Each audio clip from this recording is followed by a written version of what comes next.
There is no negotiation with the Hive Mind, no treaty, no mercy, no hatred either. What descends upon a world in the final hours is not a conqueror come to rule, nor a beast come to kill. It is a process, efficient, ancient beyond reckoning, and absolute. When the last spore dissolves and the last digestion pool goes still, what remains is not ash, not ruin, not even silence. What remains is rock, nothing but rock. The nature of the beast. What the Tyranids are not. Before anything else can be said with any honesty about the Tyranid, one thing needs to be stripped away entirely: the idea that they are a species in the conventional sense. They have no civilization, no empire, no gods they worship, no glory they seek, no grudges they carry. They feel nothing resembling what any sentient race in this galaxy would call hunger. The word hunger implies a void, a need, a lack. The Tyranid do not lack anything. They consume because consumption is the mechanism of their existence, the same way a star fuses hydrogen not because it desires to burn, but because that is what a star does. The shape of the threat changes entirely once that distinction is understood. An enemy that hates you can be distracted, misdirected, goaded into mistakes born of emotion. An enemy that wants something you have can sometimes be bought off or pointed at a worse target. An enemy that processes you as part of an unending biological directive can be killed in individual engagements, but it cannot be negotiated with, cannot be tricked at a strategic level, and never stops. The Tyranid have no emotional state that can be leveraged and no political structure that can be decapitated. The Adeptus Mechanicus and the more rigorous elements of the Ordo Xenos have long attempted to define the Tyranid, using taxonomic frameworks built around other species. Those frameworks fail here. The Tyranid do not map onto anything else in the galaxy because they did not come from it. Whatever evolutionary pressures shaped them operated across a span of time and space that dwarfs even the long memory of the Necrontyr, across distances between galaxies, across a history of consumption that may encompass multiple galactic civilizations the Milky Way has no record of. The Hive Mind. The controlling intelligence behind every Tyranid organism on every battlefield across the galaxy is referred to, inadequately, as the Hive Mind. The Inquisition's best documentation reaches for phrases like nigh-omniscient gestalt consciousness of unfathomable scale, which sounds impressive until one asks what it actually means in operational terms. Every Tyranid organism, from the smallest ripper to the largest hive ship drifting through the void, is a neuron in a single brain. The organisms do not receive commands and execute them. They are expressions of the Hive Mind's will, the same way a muscle is an expression of intent rather than a recipient of instructions. When the Hive Mind adapts, every organism within synaptic range adapts with it. Whether the Hive Mind is purely a gestalt, a distributed intelligence with no single physical seat, or whether it has some form of central architecture, remains one of the genuinely open questions in Tyranid scholarship. The Magos biologists believe there exist organisms designated Norn Queens, entities theorized to be the primary directors of Tyranid evolutionary development who invariably remain aboard their hive ships, though no confirmed physical specimen has ever been recovered for study. They are believed to lead the swarms and direct the evolutionary paths the Hive Mind chooses to pursue. Whether any single entity constitutes a true locus of the Hive Mind's will may not be a question that has a meaningful answer in terms any human framework could process. What is not in question is the Hive Mind's relationship with knowledge. When a hive fleet consumes a world, it takes everything encoded in the biological matter.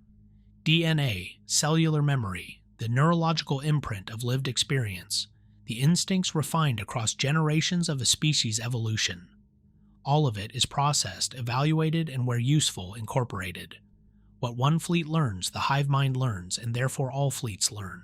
The biomorphs of Hive Fleet Jormungandr appear on battlefields attributed to Kraken, Leviathan, and Behemoth alike. The Scythes of Tyran, initially catalogued as a Behemoth-specific adaptation, now appear across multiple fleet engagements. The Maw-Claws of Thyrax originated with Kraken, the Reaper of Obliterax with Jormungandr, the Mortrex implant attack with a specific engagement now documented across multiple fleets entirely. The Hive Mind distributes a successful adaptation the moment it is proven viable, across every fleet simultaneously.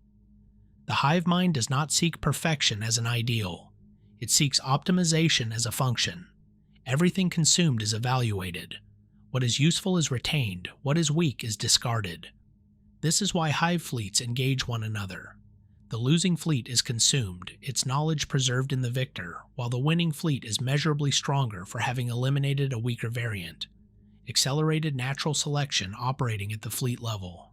Hive Fleet Hydra, documented as a so-called cannibal fleet that targets long-dead hulks of slain Hive fleets and even engages living ones, is the Hive Mind culling and optimizing. That is not aberrant behavior, it is the core directive. This also addresses the frequently misunderstood nature of Hive Fleet Tarask, which has been described in some accounts as a renegade fleet with twisted genetics that compels it to attack other Tyranids. The framing of renegade implies deviation from intent. A fleet that eliminates weaker genetic lines is functioning exactly as the Hive Mind intends. The Astartes initiation rites operate on the same principle, merely at a different scale and with slightly less acid.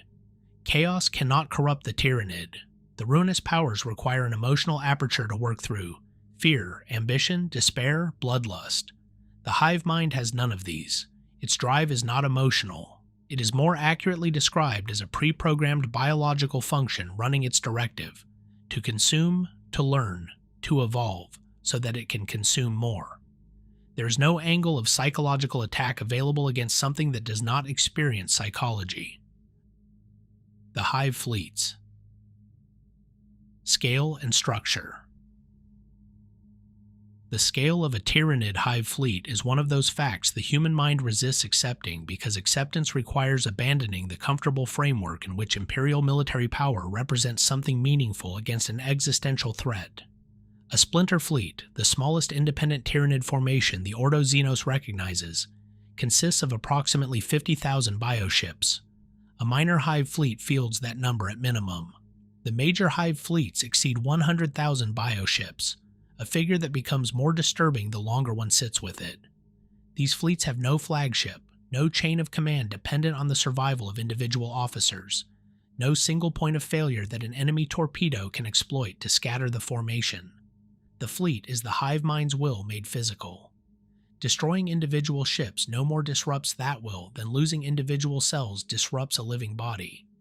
The bioships themselves range from several kilometers to over 35 kilometers in length, with some singular organisms pushing beyond that. The entity designated Old One by Imperial xenobiographers has been estimated at approximately 40 kilometers, though measuring a living organism moving through the void at combat speed introduces significant uncertainty. Vessels of that scale do not engage in naval combat in any sense the Imperium's admirals are trained to understand. An Imperial cruiser in the grip of a large hive ship is fighting the biology of its own dissolution. The known fleets. Hive Fleet Ouroboros. The earliest confirmed Tyranid Hive fleet in the historical record is Ouroboros, documented during the 36th millennium. Its engagements were limited enough in scope that the full nature of what the Imperium had encountered was not understood at the time. The species had already been learning from its contact with Imperial defenses for centuries before the Administratum scholars recognized what they were looking at. Hive Fleet Behemoth. The Imperium's formal reckoning with the Tyranid as an existential threat began with Behemoth in 741 M41, which struck the eastern fringe with a ferocity that erased entire star systems before the Ultramarines could mount a coordinated response. Macragge, fortress world of the Ultramarines, bore the brunt of the ground assault. Chapter Master Marneus Calgar lost both hands during the fighting at the polar fortresses. The Ultramarines' first company was almost entirely destroyed, holding those positions while the Void battle raged above them. Behemoth was broken in orbit by the Ultramarines' battle fleet at catastrophic cost to itself. The fleet was destroyed in the engagement, buying Macragge the time it needed to survive. The cost on every axis was staggering. Behemoth was also the source of the Scythes of Tyran, a biomorph initially unique to that fleet and now distributed across the broader Hive Mind's biological library. Every engagement teaches the Hive Mind something, and Behemoth's assault on Macragge gave it extensive data on Astartes' combat doctrine, fortification design, and the precise capabilities and limits of Ultramarines' ground forces, all filed away for use in future engagements. Hive Fleet Naga. Naga appeared in 801 M41. Its engagements are among the least documented of the major Hive fleets, and what little the Inquisition has committed to accessible records suggests a fleet that operated at the fringes of known space before being turned back. The date of its first confirmed contact is more significant than any specific engagement. It established that the Tyranid incursions beginning with Behemoth were not isolated incidents, but sequential probes of a galaxy-wide predatory advance. Hive Fleet Gorgon. Gorgon, documented in 899.M41, earned its place in the Inquisition's most alarming files through a single characteristic: speed of biological adaptation. Where other fleets adapted to new threats within weeks or months, Gorgon's evolutionary cycles operated within days. Its assault on TOW Sept worlds produced a documented arms race between Tyranid biology and TOW weapons technology, with Gorgon producing new carapace variants and immune responses at a pace that left the defenders genuinely struggling to keep up. The fleet was eventually broken through combined TOW and Imperial intervention, at considerable cost to both. The Hive Mind extracted extensive data from that engagement on TOW pulse weapons, battlesuit technology, and the biological vulnerabilities of the Firecast, none of which it has finished using. Hive Fleet Kraken.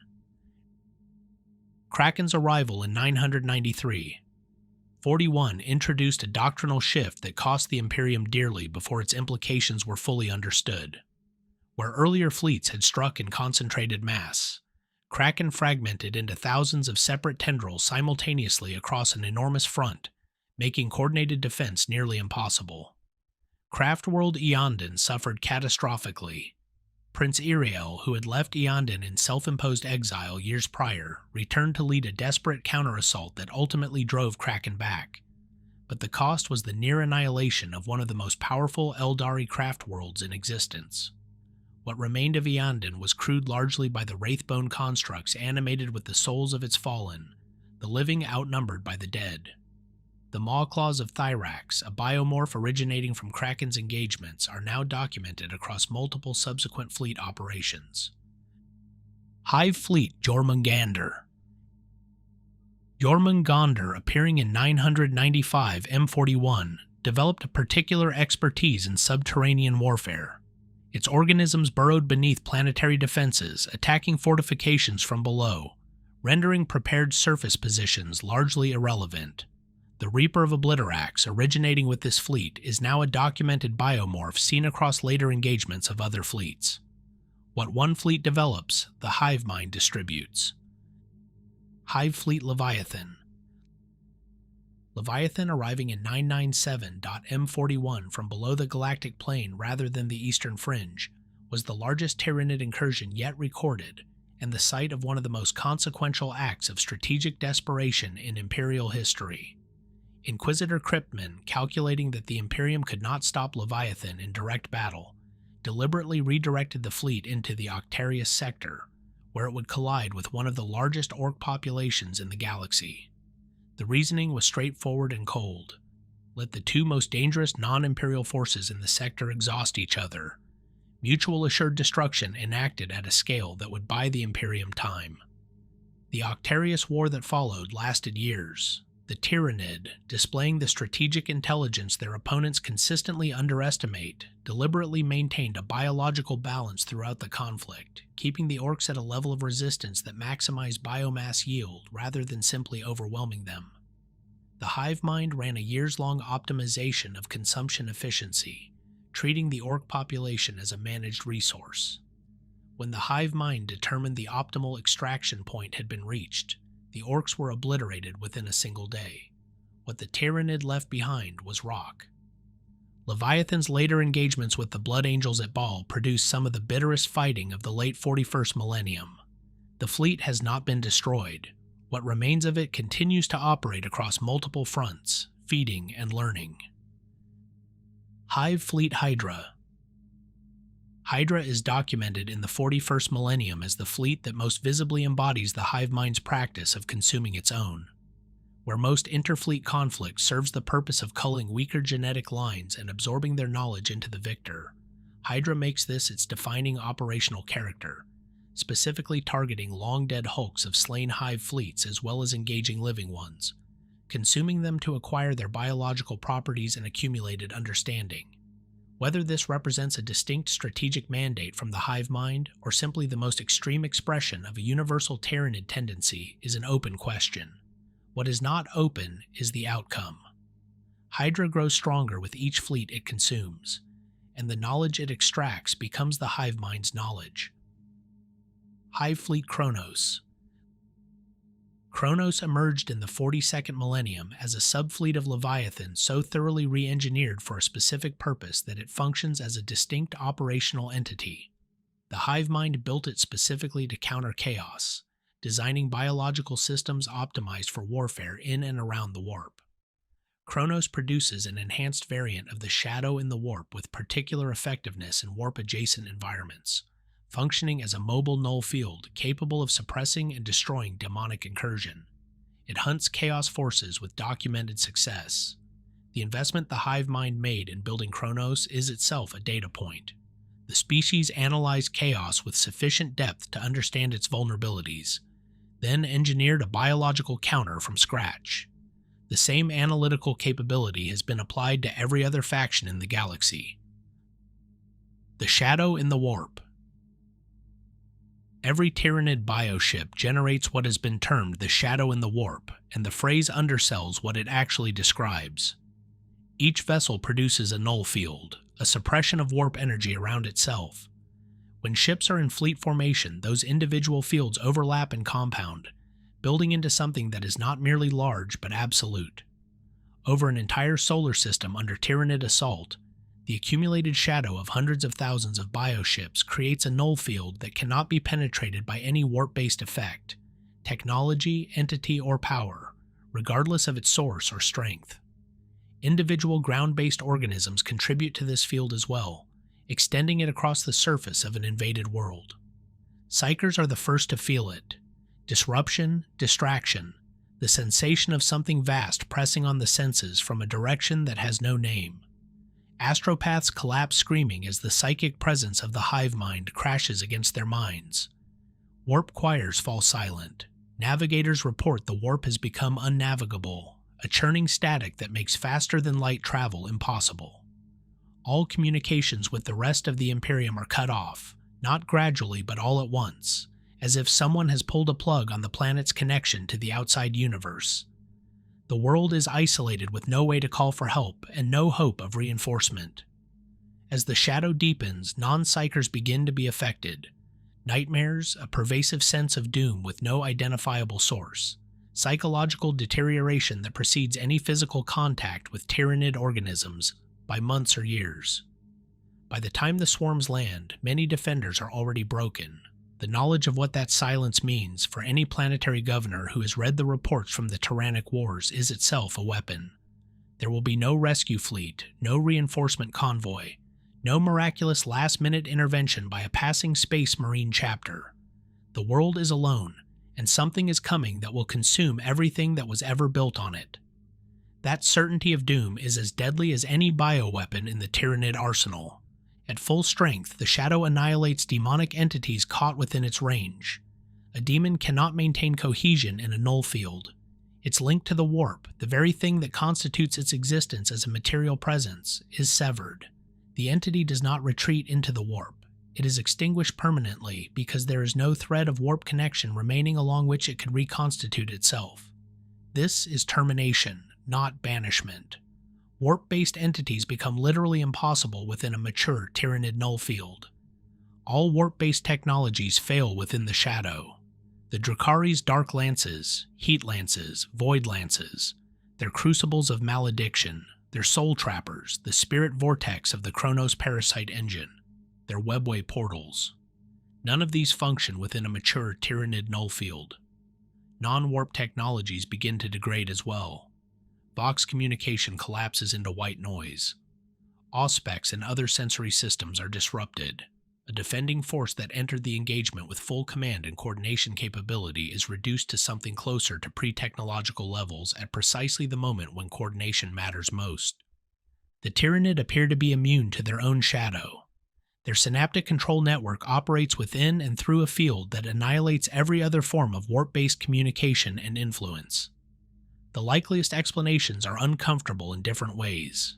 Either the synaptic link between Tyranid organisms draws on some form of energy or medium that is categorically different from warp-based communication, something the current understanding of the universe has no adequate vocabulary for, or the synaptic link is sufficiently integrated with the null field itself that the two function as a single system, the shadow suppressing all external warp influence while leaving the Tyranid's internal network untouched. The first implies an entire undiscovered category of physics. The second implies a level of biological engineering sophistication that makes anything the Adeptus Mechanicus has produced look primitive by comparison. There is a further logical consequence that the Inquisition has been reluctant to commit to in official documentation. If the shadow in the warp is genuinely absolute, a Tyranid fleet cannot be dragged into the warp, cannot be disrupted by demonic assault, and cannot be countered by chaos intervention on behalf of defenders, as was reportedly the case during the devastation of Baal. The canonical accounts of those events require either that the shadow has significant undocumented exceptions, or that those accounts are inaccurate in ways that someone has found convenient not to address. If one accepts instead that the null field can be overcome by sufficiently powerful warp energies, a different problem immediately presents itself. The black ships of the Adeptus Astra Telepathica carry tens of thousands of unsanctioned psychers per voyage, individuals who have never experienced warp translation, with no training in managing the terror and psychic amplification that accompanies entering the Imperium. The combined warp signature of those terrified, untrained psychers experiencing their first warp transition would, under the premise that null fields can be overcome by sufficient warp pressure, immediately overwhelm any protective measure those ships carry. The cascading psychic detonation would destroy the vessel. The black ships would never arrive. The Astronomicon would have dimmed and died within the 1st century after the Horus Heresy, and the Imperium would have collapsed thousands of years before the 41st millennium. The shadow in the warp is absolute, or the Imperium does not exist. Both propositions cannot be true simultaneously. There's a further implication the Ordo Xenos has been slow to follow to its conclusion. Synaptic bioforms, the Zoanthropes chief among them, have a documented ability to consume psychic energy directly. The doom of Melantai feeds not on flesh but on the psychic energy and souls of its victims. The psychophage was built specifically to hunt and devour psychers by consuming their warp energy. Since psychic energy, demonic essence, and soul energy are all ultimately expressions of the same underlying warp substrate, the biological machinery already present in the Tyranid arsenal is in principle capable of consuming demonic entities as a form of energetic biomass. What the shadow extinguishes, certain synaptic organisms could in principle devour as raw material rather than simply destroy. Fleet Kronos was engineered around exactly this capacity in the context of chaos forces, and the extension of that principle to demonic entities follows directly from the Hive Mind's own established biology. That this capability has not yet been fully documented in action is a gap in the record, not a limitation of the organism. The Hunt. 6 phases of consumption. Phase 1. Infiltration. A Tyranid Hive fleet does not arrive without warning in the sense that a conventional military strike force arrives without warning. The warning was there long before the first bioship crossed into sensor range. It was there decades or centuries earlier in a gene market on a hive world, in a mining colony on an airless moon, in the bloodline of a family that could not explain why some of their children had violet eyes and an extra joint in their fingers. Genestealers are the Hive Mind's outriders, sent ahead of the fleet in single organisms or small groups, traveling aboard the hulks and rogue trader vessels that drift between the stars. It is worth noting that Imgarl Genestealers, a mutated form originally thought to be native to the moons of the planet Imgarl, represent some of the earliest recorded contact mankind ever had with the Tyranid race, the assumption of nativity itself revealing how poorly the Imperium understood what it was looking at, and how long the Hive Mind's presence in this galaxy predated its formal fleet incursions. When a Genestealer infects a host, it does so through the implantation of genetic material that begins a slow corruption of the victim's biology and psychology. The host does not become a Genestealer, they become a cultist, a carrier, a vector. Their loyalty shifts to the patriarch that leads the local Genestealer cult, and through the patriarch to the approaching fleet. The cult that forms around a Genestealer infection is patient by nature because the Hive Mind is patient by nature. It infiltrates planetary defense forces, administrative structures, supply chains. The genius of the Genestealer strategy is not that it weakens a planet's defenses. It is that it turns those defenses against the planet itself. Every soldier who is secretly a cultist is a soldier who will fight for the Tyranid rather than against them. Every weapon that has been sabotaged is a weapon that will not fire when the swarm arrives. Every communication link that has been compromised will carry disinformation rather than orders. The cult does not merely open the door for the invasion. It hands the keys to the invaders and then helps them tear down the walls. The Genestealer hybrid phenomenon, the production of successive hybrid generations through mating with human hosts, eventually produces pure-strain Genestealers from what began as human bloodlines. The intermediate hybrid generations serve the cult in various capacities, increasingly Tyranid in their biology with each generation, until the pure strains emerge. The Hive Mind has been distilling its own organisms out of the local population for decades before the first bioship appears in the sky. Lictors operate in parallel during this phase. These solitary infiltrators move through even the most inhospitable terrain undetected, observing, cataloging, and mapping the target world. They identify military installations, fortification layouts, command structures, and high-value targets. Where tactically useful, lictors assassinate high-functioning adversaries before the main assault, partially beheading the planet's military command before the bulk of the swarm arrives. What they observe, the Hive Mind records. Phase 2. The Shadow Falls. The second phase begins with the arrival of the Hive Fleet itself, and the first sign that most worlds receive is not a bioship in the sky but a silence. The astropathic choir goes dark. Navigators report the warp has become unnavigable. Contact with neighboring systems is lost, not gradually but all at once, as if someone has pulled a plug on the planet's connection to the outside universe. Vox communications collapse into white noise. Auspex systems begin returning nonsensical readings. The world is isolated. By the time the shadow in the warp has fallen fully, the planet already knows, in the part of every human mind that processes existential threat below the level of rational thought, that what is coming will consume everything. That knowledge is a weapon the Hive Mind deploys deliberately and without mercy. Phase 3. The Cults Rise. Then the Genestealer cults activate simultaneously across the entire planet. Bridges are blown, communications towers are destroyed. Military installations are attacked from within by soldiers who were cult members all along. Power stations are sabotaged, plunging entire hive cities into darkness. Water treatment plants are poisoned, not to kill the population, but to cause enough panic and confusion to divert the defenders' attention and resources away from the real threat. The planetary defense forces, already reeling from the loss of communication with Sector Command and the psychic disruption of the shadow in the warp, find themselves fighting a civil war at the exact moment they need to be preparing for an alien invasion. The chaos is absolute, the confusion total. The planet's ability to mount a coordinated defense is shattered in a matter of hours.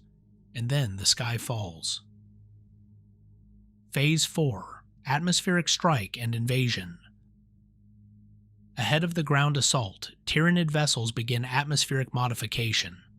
This is conducted through the deployment of mycetic spores, sporocysts, and specialized organisms, including venomthropes and toxicrenes, which release a range of biological and chemical agents into the target world's atmosphere. The toxicrene is capable of deploying multiple agent categories simultaneously through its hypertoxic miasma, covering incapacitating agents, neurotoxic compounds, nerve agents targeting the peripheral nervous system, blister agents, hemo agents disrupting blood chemistry, pulmonary agents causing respiratory failure, and digestive viral agents. The venomthrope generates a localized toxic miasma optimized for pulmonary damage.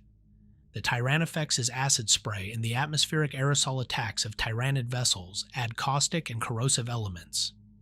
Frag spore mines, poison spore mines, and bioacid spore mines drift through the poisoned atmosphere as a perpetual hazard, each calibrated for different target types. The cumulative effect is not merely to inflict casualties. It denies the defending force the ability to operate at normal efficiency for any sustained period. Respirators are required, but respirators compromise communication. Protective suits impede combat effectiveness and create heat casualties. Every defender managing their own biological survival is a defender less capable of coordinating the response the swarm is about to demand. Then the Hive Fleet enters orbit and begins dropping mycetic spores and tyrannocyte assault organisms onto the planet's surface. They fall from the sky in their thousands, their tens of thousands, their hundreds of thousands, their millions. Each one crashes into the ground and splits open to disgorge swarms of termagants, hormagaunts, genestealers, warriors, and every other ground-based bioform the Hive Mind has deemed necessary for the assault. The sky darkens with gargoyles and harpies, winged bioforms sweeping low over defensive positions and spraying them with acid and bioplasma. The ground shakes as carnifexes and trigons bore or crash their way to the surface, emerging behind defensive lines and throwing the already battered defenders into complete disarray. The sheer density of the assault is the point. In some battles, the organisms carpet the ground from horizon to horizon, a writhing mass of chitin and claw as thick as a living river and as relentless as a tide. It piles up against the walls of fortifications like water rising against a dam, finding every crack, every gap, every weakness, and pouring through with the unstoppable force of a natural disaster. The sound is not a war cry.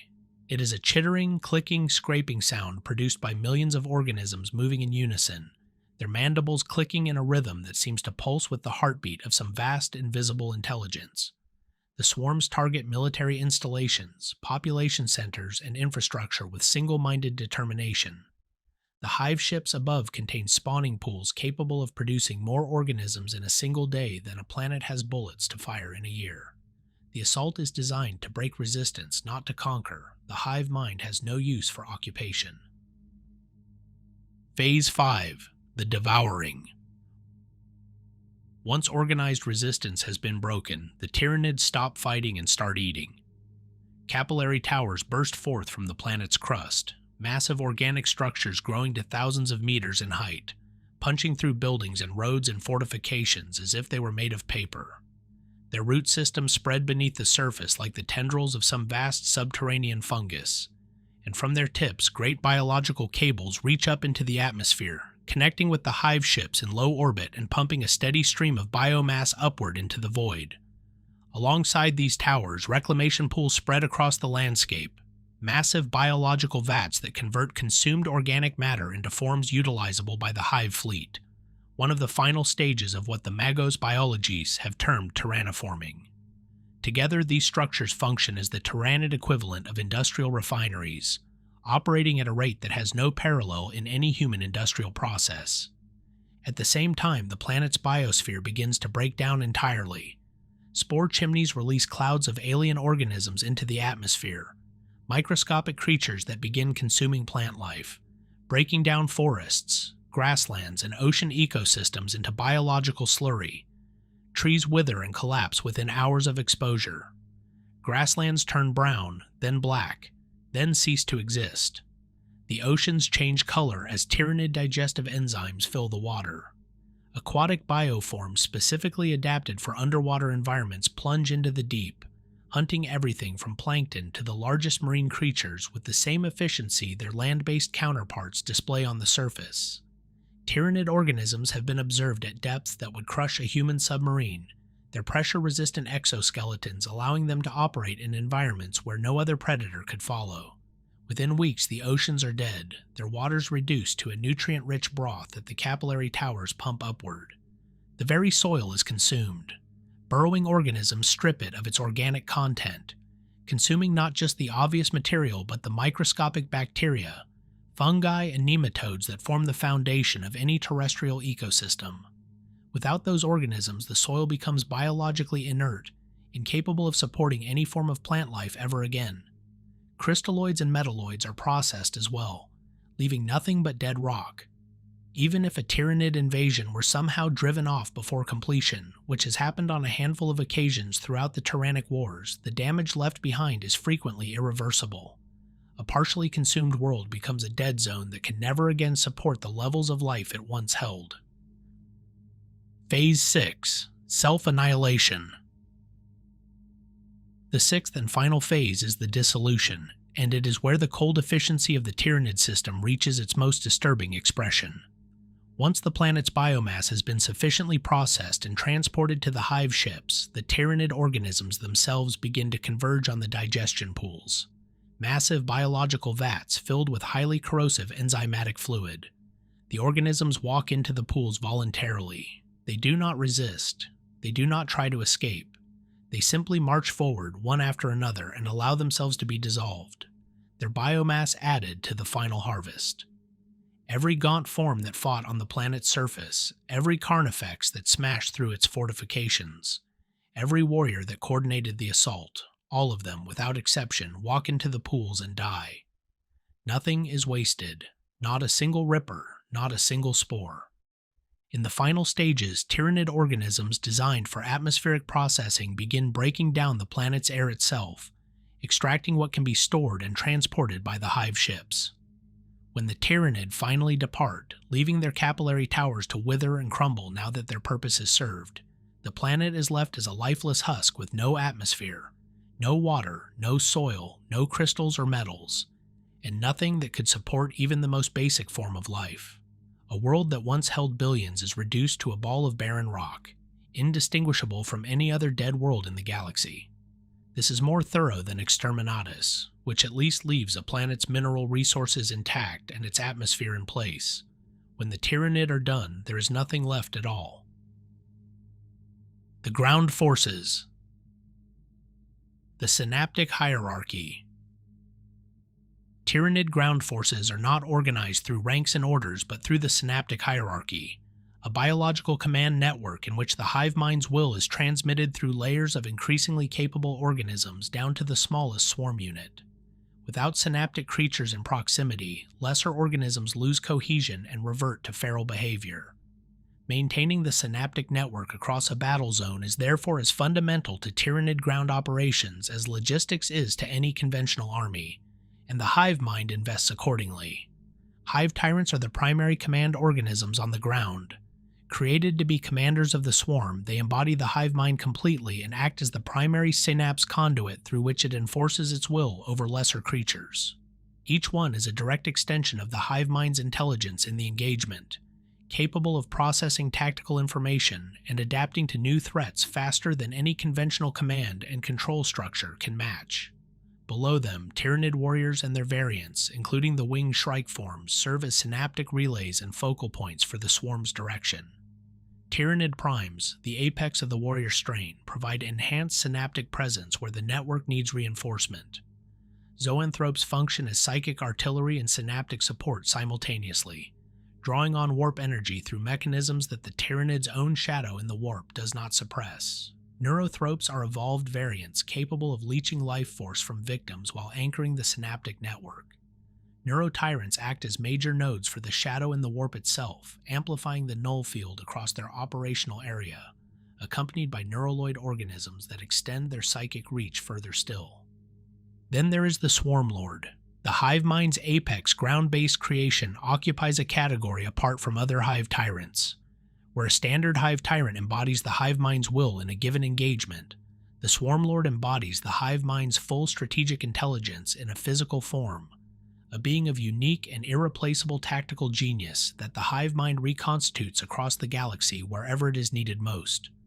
If the Swarmlord is destroyed, the hive mind does not lose the creature. It rebuilds it, incorporating whatever the previous iteration learned from its death, and deploys it again. The Swarmlord has faced the Imperium's greatest warriors across centuries of warfare, learning from each encounter. It is the hive mind's memory of every battle it has ever fought, walking. Swarm organisms. At the base of the assault wave are the expendable swarm organisms. termagants, hormagaunts, neurogaunts, barbgaunts, and rippers in numbers that the human mind is not calibrated to process intuitively. Their function is saturation, to occupy every defensive position simultaneously, to force defenders to engage on every axis at once, to absorb firepower that might otherwise be directed at the organisms behind them. The Tervigon, a massive organism that serves as a living incubator, spawns fresh termagants mid-battle, ensuring that the swarm's numbers do not diminish the way a conventional army's casualties do. The Hive Mind does not regard these losses the way a conventional commander regards casualties. They are a resource being spent to purchase outcomes, and the Hive Mind has more of them than any defending force has ammunition. Monstrous and gargantuan organisms. The larger organisms represent the Hive Mind's investment in specialized capability. Carnifexes are hulking, powerful living battering rams, their chitin capable of absorbing fire that would destroy a tank. Their claws documented opening armor like salvage machinery. The Stone Crusher variant is specifically engineered to counter tanks and fortifications. The Screamer Killer variant is built around close combat obliteration. Dimacharians are large hunter-killer predators. Harus Pexes are assault spawn designed to rush enemy lines. Trigons bore up through the ground beneath fortified positions, bypassing prepared surface defenses entirely. Molochs operate as outriders, surfacing beneath enemy formations to cause maximum disruption. Male Scepters are highly psychic organisms that function as psychic siege weapons and synaptic amplifiers, channeling and focusing the Hive Mind's warp-based attack capability. The Psychophage is a specialized organism engineered to consume psychers, hunting them as priority targets and feeding on their warp energy directly. Exocrines provide long-range biological fire support as tank hunters. Tyrannifexes are monstrous battle fortresses capable of breaching armored positions. Brood nests, concealed underground structures nurtured with Tyranid creatures before the assault begins, provide the swarm with instant reinforcements mid-battle, ensuring that a defending force that believes it has broken a wave finds a fresh one already emerging from beneath its feet. Above the monstrous scale entirely sit the Bio-Titans. The Hierophant is the equivalent of an Imperial Warlord Battle Titan, a biological construct of such scale that it dwarfs conventional monstrous creatures the way a warlord dwarfs a space marine. The Dominatrix is a huge symbiotic organism fused with smaller entities that act as psychic links to the Norn Queen aboard her ship, functioning as a mobile command node for an entire invasion force. The Hierodule operates at the scale of a small Imperial Titan. When the Hive Mind commits Bio-Titans to a planetary assault, the engagement has moved beyond the point where conventional military doctrine has useful answers. Specialist and infiltrator organisms. The Lictor deserves particular attention as an organism whose role most ground-based defenders only discover when it is too late to matter. Lictors are solitary infiltrators, capable of rendering themselves nearly undetectable in any environment, deployed far ahead of the main assault wave. The Death Leaper is a uniquely developed Lictor variant described as the ultimate weapon of terror, with a documented record of targeted assassinations including planetary governors, senior inquisitors, and space marine officers. Von Ryan's Leapers operate as pack-hunting ambush organisms, working in coordinated groups rather than as solitary hunters. The Neurolictor is a psychic variant capable of interfering directly with its target's neurological function.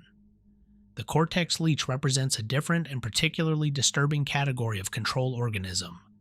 Resembling oversized rippers, Cortex Leeches leap onto the faces of victims and insert long feelers into their ears, nose, and eyes.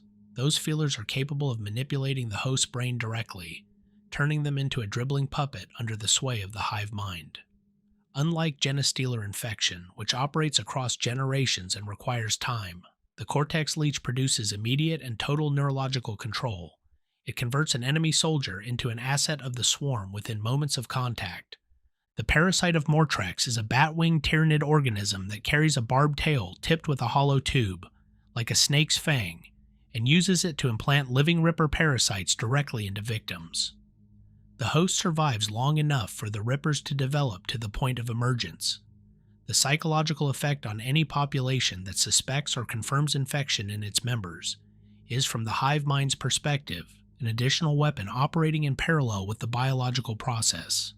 The Death Watch's Xenos Bestiarium on Watch Fortress Erioch holds one further entry relevant to any honest accounting of Tyranid infiltration capability. A holding cell on the fortress registers as occupied but contains nothing detectable by any sensor or auger system available to the Ordo Xenos.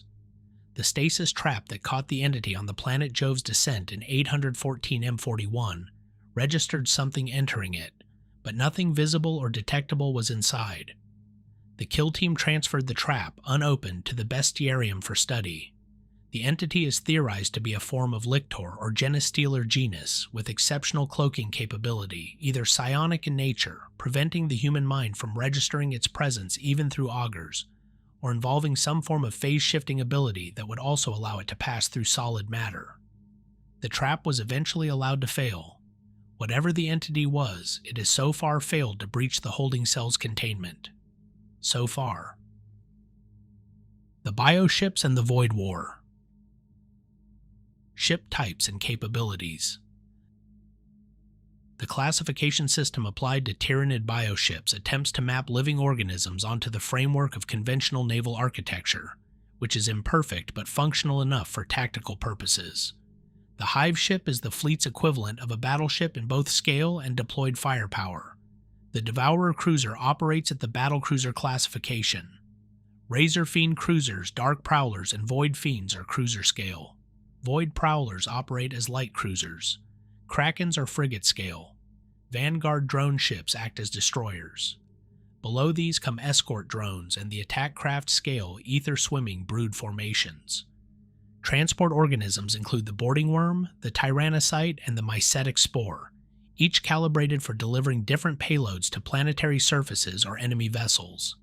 The narval deserves particular note. It is the organism responsible for the fleet's faster-than-light travel capability, which it achieves not through any warp-based mechanism, but through manipulation of local gravity fields to generate transit corridors between star systems. This mechanism is entirely independent of the warp, which is one more reason why any theory of dragging a Tyranid fleet into the Imperium through warp-based means fails to hold up on examination. Void weaponry. Tyranid bioship armaments are organisms in their own right, symbiotic weapons creatures evolved specifically for the task of destroying other vessels. The bioplasma dischargers are enormous organs firing concentrated bioplasmic bolts capable of breaching warship armor. Pyroacid batteries are super heavy fleet weapons that deploy highly corrosive acidic payloads which dissolve hull structures. Biotorpedoes are specialized living projectiles that breach hulls and release boarding organisms or cause severe internal corrosive damage. Spore mine clouds serve a defensive function, fouling weapons lock and damaging attacking fighters and strike craft. At close range, the larger bioships deploy boarding tentacles armed with razor-barbed appendages for tearing through hull plating, Devourer claws for ramming and latching, and boarding worms that burrow into enemy vessels and release internal assault organisms. A conventional warship locked in the grip of a Hive ship is not fighting a naval engagement. It is being consumed. The interior of a Tyranid vessel is itself a weapon. Corrosive corridors can be flooded with acid or toxic spore clouds to kill boarding parties. The vessel's own structure can generate defensive organisms on demand. A boarding action against a Tyranid bioship requires accounting for the fact that the ship's interior is a living hostile environment actively trying to kill the boarding party through entirely separate means from the organisms deployed in response. The stomach acid the largest bioships use to process devoured warships is capable of dissolving meters-thick adamantium in minutes. The documented accounts of recovered wreckage from Tyranid-devoured vessels show hull sections dissolved in patterns that cannot be attributed to conventional explosive or energy damage. No fleet, regardless of size or doctrine, can engage 50,000 bioships and expect to survive. The mathematics of that encounter do not produce a scenario in which any conventional force wins. The Tyranid Arsenal. Biological weapons. The catalog of Tyranid biological weaponry is extensive enough that a full accounting would require its own volume. Every weapon is a living organism or a biological product of one, evolved for a specific purpose. There is only the current iteration, pending the next adaptation the Hive Mind deems necessary. Among the most common ranged weapons are the flesh borer, standard armament of the termagant, and the organism most widely encountered by defenders on any invaded world, which fires chitinous beetles that bore through armor and into flesh, and the Devourer, a swarm projector that unleashes flesh worms capable of overwhelming targets through sheer biological volume.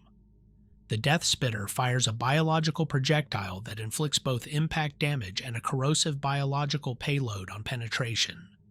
The Spine Fist and Spike Rifle serve as lighter personal-scale weapons across multiple organism types. The Venom Cannon launches a pressurized ball of concentrated bioacid or venom capable of penetrating vehicle armor. The Rupture Cannon is a heavy siege weapon whose projectiles can destroy fortified positions. The Stranglethorn Cannon deploys biological entanglement material that immobilizes vehicles. The Barbed Strangler fires a spore pod that detonates into razor-sharp biological fragments. The Biocannon and Bioplasmic Cannon deliver concentrated bioplasma at varying ranges and intensities. The Impaler Cannon fires spikes capable of penetrating heavy armor. The Shock Cannon delivers concentrated impact force. The Miasma Cannon deploys toxic clouds for area denial. The Flame Spurt is a large flamer-type weapon grown into the flesh of its carrier organism. The Acid Spray mounted on the Tyrannifex delivers large-scale corrosive attack.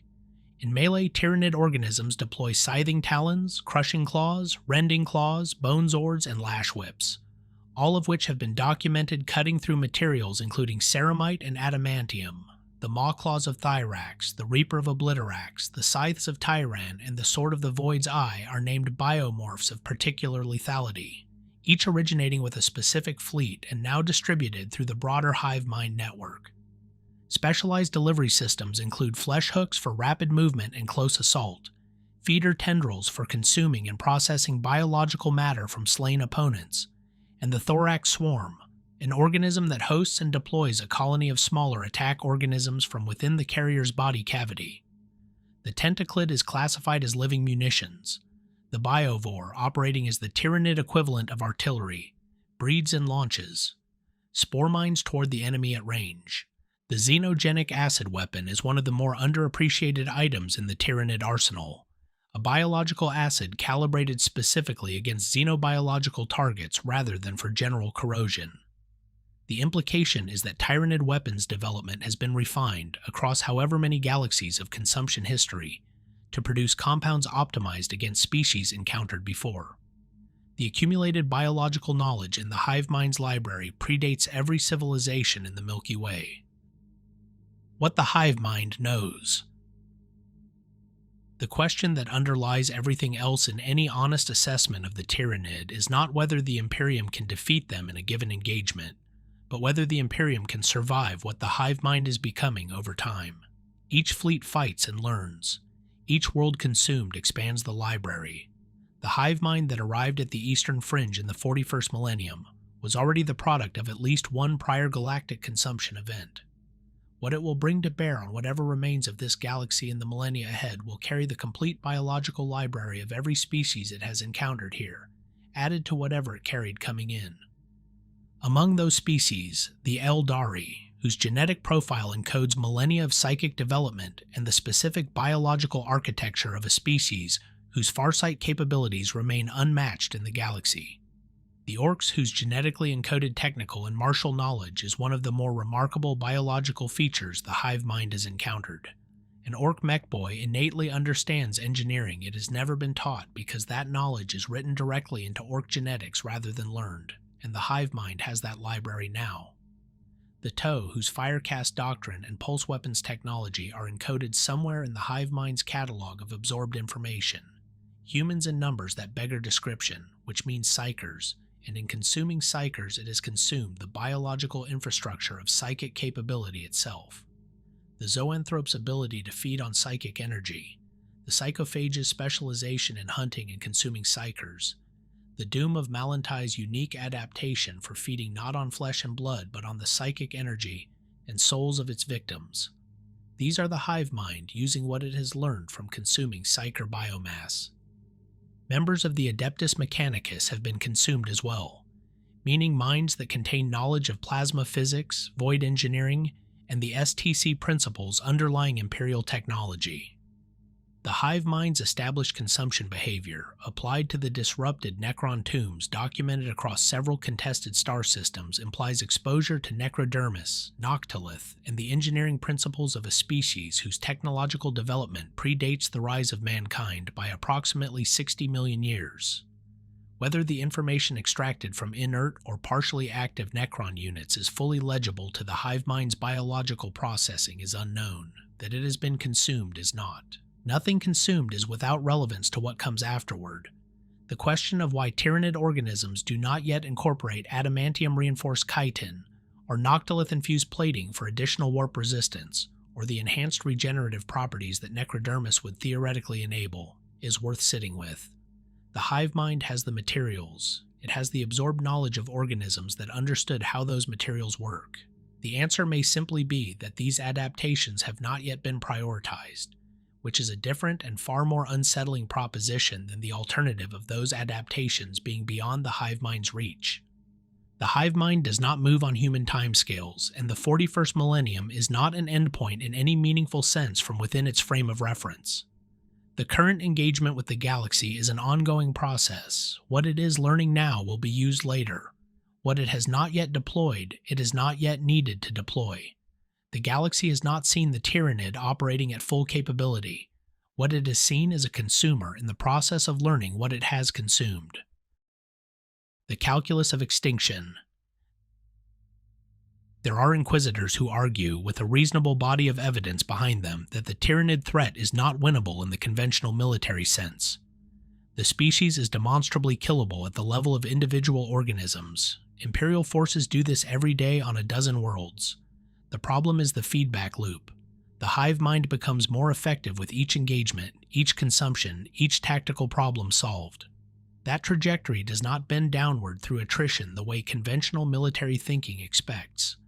Every Space Marine who kills a Carnifex in single combat is engaging with an organism that will never face that particular Space Marine again, but whose death has been recorded, evaluated, and filed against the possibility that a future Carnifex may encounter similar opposition. Every weapon that successfully penetrates Tyranid carapace is documented. The next generation of carapace is adjusted accordingly.